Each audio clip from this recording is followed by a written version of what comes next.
हमारा मसला है, संजीदा मामलात भी सियासत की भेंट चढ़ा देते हैं। इसी पर मजीद बात करेंगे। Senior anchor person Nadeem Malik साहब ने हमें ज्वाइन किया है।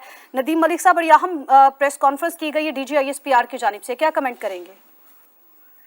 3-4 इसके पहलू हैं जी जिनके ऊपर फोकस करना पड़ेगा।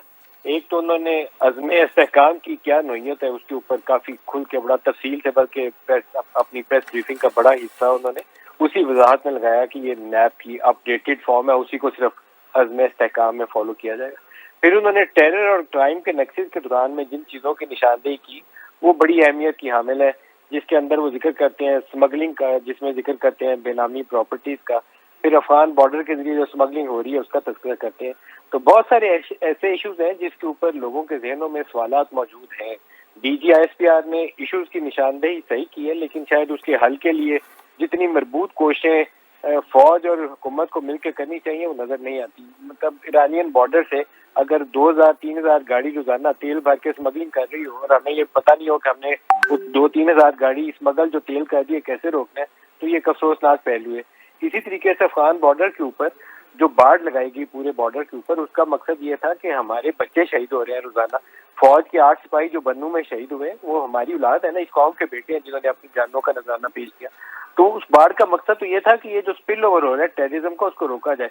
इसके बावजूद हो रहा है अगर टेररिज्म, तो उसकी भी हमें वजूहात तलाश करके और कुछ अकाउंटेबिलिटी प्रोसेस शुरू करना चाहिए कि ये बाढ़ लगी हुई है, सिक्योरिटी लगी हुई है, तो इसके बावजूद टेररिज्म अंदर कैसे आ रही है। फिर जिन लोगों ने दहशत गर्दों को ला के पाकिस्तान के अंदर बसाया, जिन्होंने जेलों में बंद कैदियों को रिहा किया, उनकी भी अकाउंटेबिलिटी का प्रोसेस शुरू करना चाहिए। एक चीज और जो बड़ी अहमियत की हामिल है, वो कहीं पे भी मुझे लगता है कि फौज के अंदर अभी वो नरमी मौजूद नहीं है, जहां पर हम चाहते हैं कि एक मुसालियत का अमल शुरू हो जाए और ये जो सियासी मुखासमत है हमारे मैदान के अंदर, मुल्क के अंदर, उसमें कमी आ जाए। वो मुझे लगता है कि 9 मई की माफी तहरीक इंसाफ के लिए कहीं एग्जिस्ट नहीं करती। वो 9 मई का जिक्र करते हुए आज भी उसको कहते हैं कि वो सियासी इंतशारी टोला, और फिर वो कहते हैं कि वो सोशल मीडिया के जरिए डिजिटल टेररिज्म फैला रहे हैं। तो ये बड़े स्ट्रॉन्ग वर्डेड स्टेटमेंट्स हैं जिसमें बराह रास्त वो PTI को निशाना बनाते हुए आगे मुतालबा ये करते हैं कि जब तक इनको कैफरे किरदार तक, बड़ा सख्त लफ्ज है कि जब तक इनको कैफरे किरदार तक नहीं पहुंचाएंगे तब तक मुल्क में अमन नहीं हो सकता।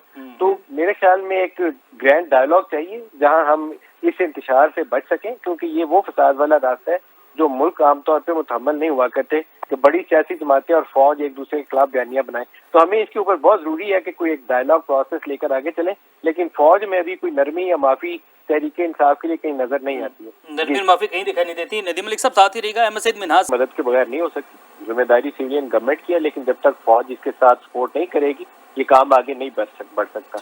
मैं दोबारा अपने पहले नुक्ते की तरफ आऊंगा कि इस वक्त बहुत जरूरी है कि फौज, हुकूमत और PTI की जो लीडरशिप है ये एक इकट्ठे नेशनल एक्शन प्लान की एक मीटिंग करें, उसकी इम्प्लीमेंटेशन के हवाले से उसमें मदारस की रजिस्ट्रेशन को एक एजेंडा आइटम के तौर पर शामिल करें। सर फहरिस्त होना चाहिए ये जो ईरानियन बॉर्डर और अफगान बॉर्डर के ऊपर से स्मगलिंग हो रही है उसको शामिल करें।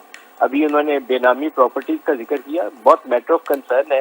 बेनामी प्रॉपर्टीज के लिए 10 बड़े शहरों के अंदर, पूरे मुल्क के अंदर 10 बड़े शहर आइडेंटिफाई कर लें, इस्लामाबाद, कराची, लाहौर, फैसलाबाद, पेशावर, कोयटा, वो बेनामी प्रॉपर्टीज के लिए सर्वे करें। जो बेनामी प्रॉपर्टीज है सरकार उसको अटैच कर ले, कोई इसमें मुश्किल नहीं है। ये वो चीजें जिसके लिए दोनों को मिल बैठ के बात करनी पड़ेगी। ये प्रेस कॉन्फ्रेंस से और एक दूसरे को बुरा भला कह के हल नहीं होगा।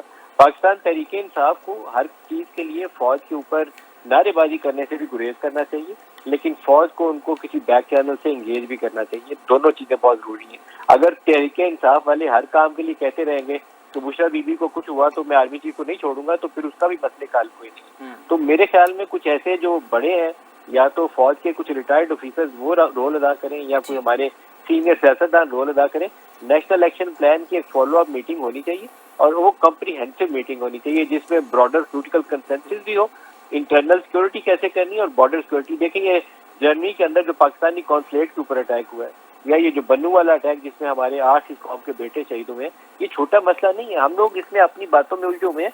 इसके ऊपर एक पूरी कौमी असम्बली का लाइव सेशन दिखाना चाहिए था जिसमें बहस होती ये वाकया क्यों पेश आया जिसमें 8 बच्चे हमारे शहीद हो गए। तो मेरे ख्याल में कुछ संजीदगी दिखानी पड़ेगी लीडरशिप को भी। सियासतदान बहुत ज्यादा हर चीज के लिए फौज की तरफ देखते हैं, तो फौज करेगी तो होगा, हुकूमत को कुछ जिम्मेदारी लेनी चाहिए। जी ठीक है, नदीम मलिक साहब आप हमारे साथ मौजूद ही रहिएगा। अहमद सईद साहब आपकी तरफ आएंगे। अहमद सईद साहब,